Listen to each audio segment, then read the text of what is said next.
اعوذ باللہ من الشیطان الرجیم بسم اللہ الرحمن الرحیم۔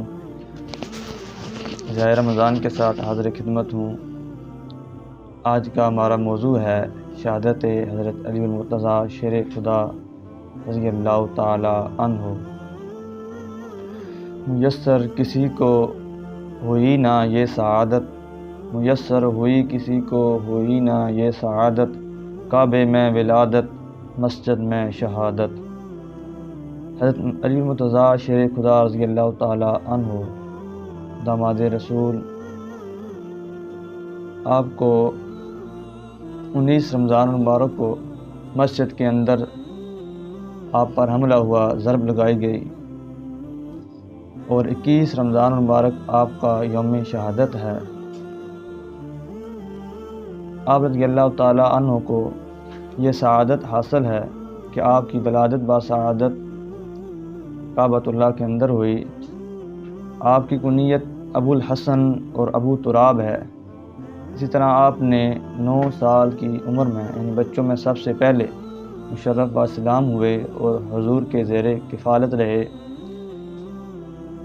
اسی طرح حضور علیہ الصلوۃ والسلام کے ساتھ ہر جنگ کے اندر شریک ہوئے، یہاں تک کہ آپ نے جب بطور چوتھے خلیفہ منتخب ہوئے تو 4 برس 9 ماہ 10 دن آپ مسند خلافت پر رونق افروز رہے، اور اس طرح 19 رمضان مبارک کو فجر کی نماز کے دوران آپ پر حملہ ہوا، اور 21 رمضان مبارک کو آپ جام شہادت نوش فرما گئے۔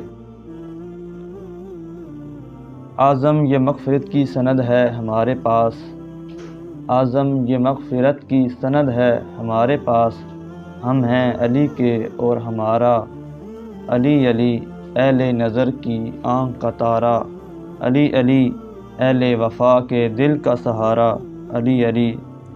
اور ایک شاعر نے کیا خوب کہا تھا، مسلم اول شہ مرداں علی، عشق را سرمایہ اماں علی، کہ پہلے مسلمان دلیروں کے سردار علی ہیں، اسی طرح عشق کے ایمان کا سرمایہ جو ہے وہ علی ہیں۔ حضرت علی المرتضیٰ شیر خدا رضی اللہ تعالی عنہ، جن کے بارے میں فتح خیبر کے موقع پر حضور علیہ الصلوۃ والسلام نے فرمایا کہ صبح جھنڈا اس کے ہاتھ میں دوں گا کہ جس کے ہاتھ پر اللہ فتح عطا فرمائے گا، فتح خیبر ہوگا، اور وہ اللہ اس کے رسول سے محبت کرتا ہوگا اور اللہ اس کے رسول اس سے محبت کرتے ہوں گے۔ تو صبح حضور نے حضرت علی کے ہاتھ میں جھنڈا دیا اور آپ کے ہاتھ پر اللہ تعالیٰ نے خیبر کو فتح کیا۔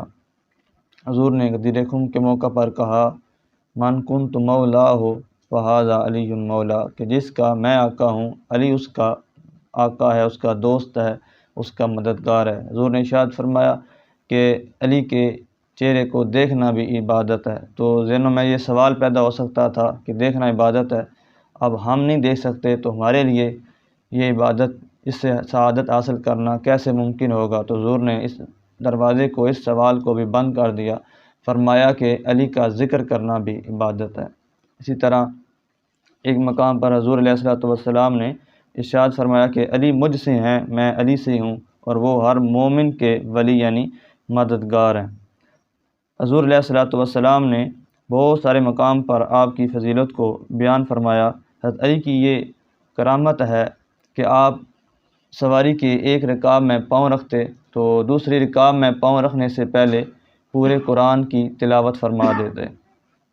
اسی طرح حضور علیہ الصلوۃ والسلام نے ارشاد فرمایا کہ میں حکمت کا گھر ہوں اور علی اس کا دروازہ ہے، اور ایک دوسرے مقام پر ارشاد فرمایا کہ یہ علی ہیں، تم میری محبت کے ساتھ ساتھ ان سے محبت رکھو اور میری عزت کے ساتھ علی کی عزت کرو۔ اور ایک دوسرے مقام پر ارشاد فرمایا، حضرت علی فرماتے ہیں کہ حضور علیہ الصلوۃ والسلام نے مجھ سے وعدہ فرمایا کہ اے علی، تجھ سے محبت نہیں کرے گا صرف مومن، یعنی مومن ہی تجھ سے محبت کرے گا، اور تجھ سے کوئی بغض نہیں رکھے گا سوائے منافق کے، یعنی جو آپ سے بغض رکھے گا وہ منافق ہی ہوگا۔ حضرت علی المرتضیٰ شیر خدا رضی اللہ تعالیٰ عنہ آپ فرماتے ہیں کہ میں جب رسول اللہ صلی اللہ علیہ وسلم سے مانگتا تھا، آپ کی بارگاہ میں حاضر ہو کر کوئی سوال کرتا تھا تو آپ مجھے فوراً عطا فرماتے تھے، اور جب میں خاموش ہوتا، آپ سے کسی چیز کا سوال نہ کرتا تو آپ مجھ سے کلام کی ابتدا فرماتے، یعنی سوال کرتا تو عطا کرتے، اگر نہ کرتا تو پھر مجھ سے کلام کی ابتدا کرتے، یعنی مجھے یہ سعادت حاصل تھی۔ اسی طرح حضور علیہ الصلوۃ والسلام کے یہ پیارے صحابی، ان کو چوتھے خلیفہ ہونے کا شرف حاصل ہے کہ جن کے بارے میں حضور نے ارشاد فرمایا کہ علی ہر مومن کے ولی ہیں، مددگار ہیں۔ آپ جب امیر المومنین تھے، خلیفہ منتخب ہو گئے تھے، تو آپ کے دور خلافت میں آپ ایک جنگ کے اندر شریک تھے اپنے سپاہیوں کے ساتھ۔ تو دوران جنگ آپ کی زرہ جو ہے وہ گم ہو گئی، تو وہ زرہ ایک یہودی کے ہاتھ لگی، تو اس یہودی نے وہ زرہ چرا لی۔ تو جب اعلان وغیرہ ہوا تو بعد میں جب آپ نے وہ زرہ یہودی کے ہاتھ میں دیکھی تو آپ نے دعویٰ کیا کہ یہ زرہ تو میری ہے۔ تو وہ یہودی نہ مانا، تو حضرت علی رضی اللہ تعالیٰ عنہ نے یہ مقدمہ عدالت میں پیش کیا۔ تو قاضی بیٹھ گیا اور مقدمہ فریقین کا سنا گیا۔ یہودی نے کہا کہ یہ میرے قبضے میں ہے تو اب میری ہے، تو حضرت علی نے فرمایا کہ یہ میری ہے۔ تو جب قاضی نے حضرت علی سے گواہ مانگے، کیونکہ جو مدعی ہوتا ہے اس پر گواہ حاضر کرنا، دو گواہ حاضر کرنا لازم ہوتا ہے، اور جو مدعا علیہ ہوتا ہے اس پر اگر مدعی گواہیاں نہ پیش کر سکے تو مدعا علیہ قسم اٹھا کر اپنی حق میں فیصلہ کروا لیتا ہے۔ تو حضرت علی مرتضیٰ شیخ خدا رضی اللہ تعالیٰ عنہ سے جب مطالبہ کیا گیا کہ 2 گواہ پیش کریں، تو آپ نے اپنے ایک غلام اور اپنے بڑے بیٹے حضرت حسن رضی اللہ تعالیٰ عنہ کو گواہی کے طور پر پیش کیا۔ تو عدالت نے آپ کی گواہی کو قبول نہ کیا اور کہا کہ بیٹے کی باپ کے حق میں گواہی قبول نہیں ہوتی، اسی طرح غلام کی اپنے آقا کے حق میں، تو آپ کی گواہی قبول نہ کی گئی۔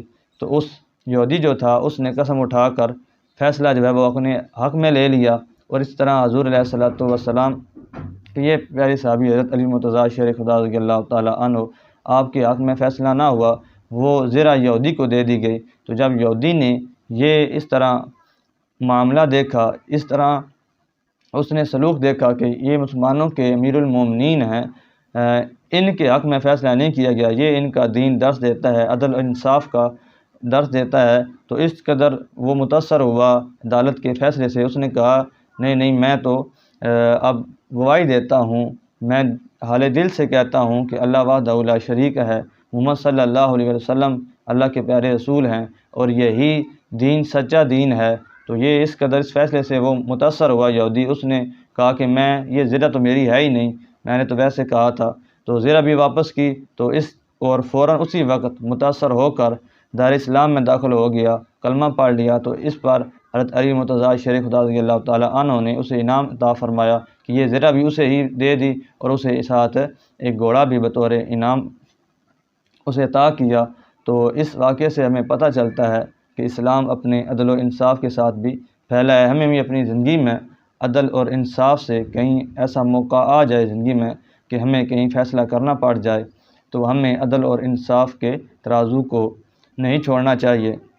دعا کہ اللہ کریم آپ کی لحد پر کروڑہ رحمتوں برکتوں کا نزول فرمائے، آپ کے درجات بلند فرمائے، اور ہمیں خصوصاً آج کے اس مبارک دن آپ کے لیے اصالِ ثواب کا اہتمام کرنے کی توفیق عطا فرمائے۔ وما توفیقی الا باللہ العلی العظیم۔